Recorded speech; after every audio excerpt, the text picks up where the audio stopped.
tricking yourself out of 3 deals every single month. Dallas Hardcastle, I'm Adam Hires, and we are actually together in the same room. I don't think the city can handle both of us at the same time. This could be really, really a bad thing for everybody else, but it is a great thing for you because we are going to talk about some cool stuff today to help you grow your business. As always, Dallas, you want to lead us in and talk about why we're even talking about the subject in the first place? Yeah, so the reason this got brought up was that a few weeks ago, we actually had someone who happens to be a member with us now, and he was getting some help with another organization. And what this other organization, essentially what they specialized in, was being able to figure out some kind of a neat little trick, neat little tool that they could then go out and share with other realtors.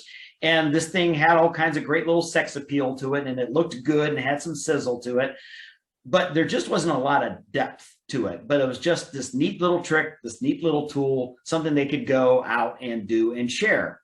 Well, to some of us on the outside, we looked at this and thought, well, this just seems like a really, really shallow way of doing business. But again, it was seen by some other loan officers as, wow, this has really got a lot of sizzle to it. The thing that was interesting about the conversation was that he said after a fairly short period of time, he was required to stop using it because guess what? Everyone else in the area was doing the same thing. That is why you're going to hear Adam and I stomp repeatedly about the real way to increase your sales, the real way to market, the real way to grow, the real way to have sustainable success is not by the shallow little tricky tactic, not by the cutesy little tool, not by the little link that you can share with somebody to get a little bit of traction for a day, but to build the real sustainable ways to doing the business. So with that, we want to help you make sure you understand how to be able to avoid these things and how to be able to build the real sustainable business so that every month you're having the predictable growth and not the little shiny tactic tool syndrome that looks really cute, but at the end gives you zero traction. And 30 days later, there you are looking for the next cute little trick. Adam, what's your experience with this stuff? Well, I'm going to take it all the way back to when I was in my teens. So as some of you know on this podcast, and you know, Dallas, I was a power lifter for years and loved lifting. So when I got into powerlifting, when it was trying to get really at that point, just trying to get bigger and stronger. And I remember Larry Scott. So some of you out there as a historian of bodybuilding know Larry Scott because he was the first Mr. Olympia. So he was the first Mr. Olympia ever and had this protein that came out. Yeah.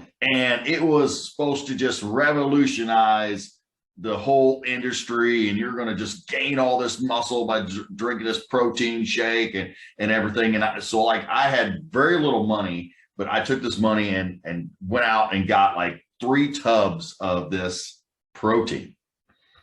And I'm like, this is the thing. This is the thing that's going to put me over the top. And I ordered it. I remember placing the money down. And then after I did, and I was waiting for this protein, I actually had a thought go through my mind. I'm like, what if everybody else gets the same protein and hears about this? And I was like kind of scared because I want to be special. I want to be unique. I want to, be the strongest I could be. And so I thought, man, hopefully no one else finds out about this protein.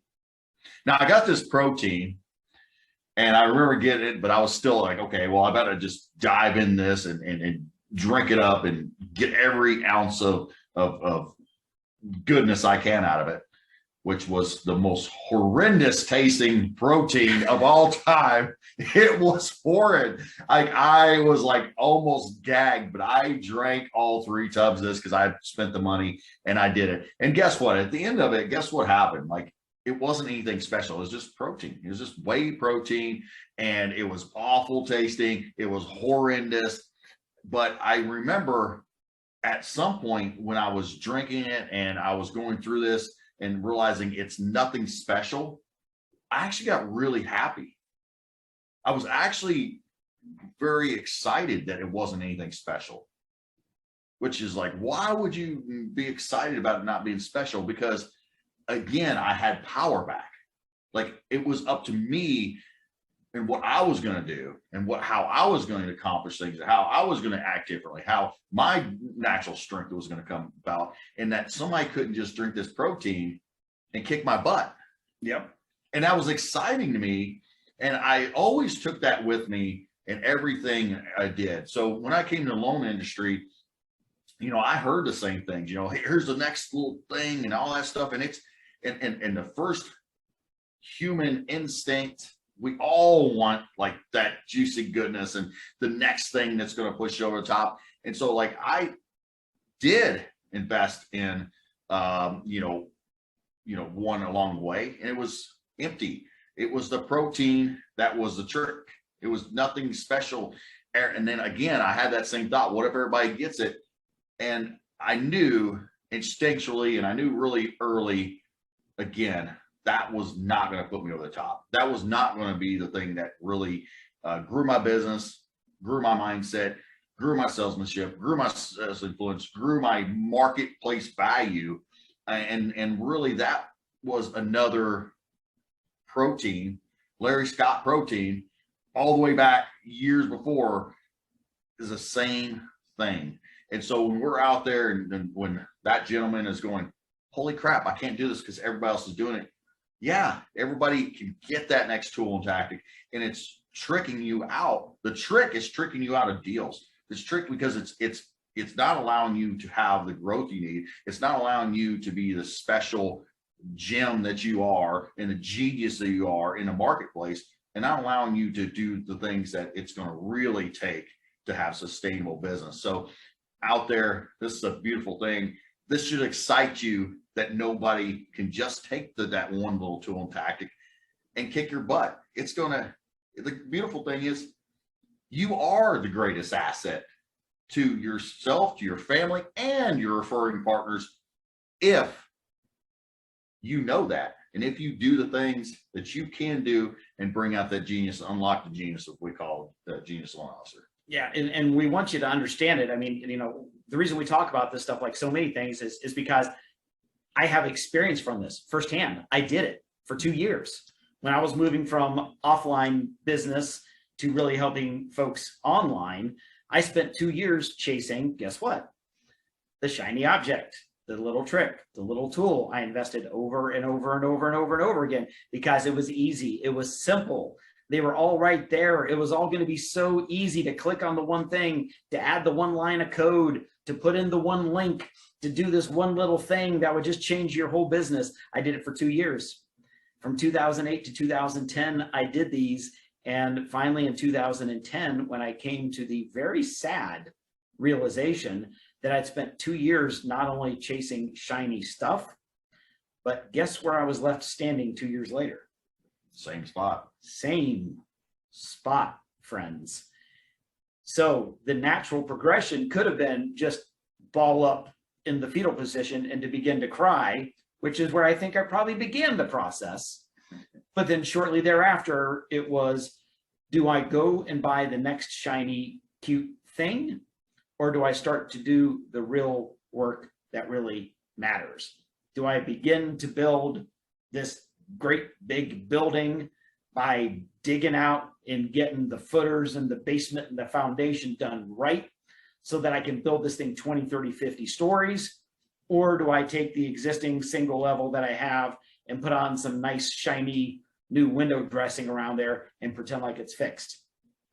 I decided to start doing all of the work and to start doing all of the foundational pieces so that I could grow a team, grow a sales organization, grow a marketing mechanism, grow a consistent traffic source, a consistent way to be able to bring people in, through, and keep and retain and get referrals from all of these people that matter so much. Because being able to work at a very high level of business and being a high level business producer and leader, rather than being the person that is talking about, well, I kind of have a Ferrari.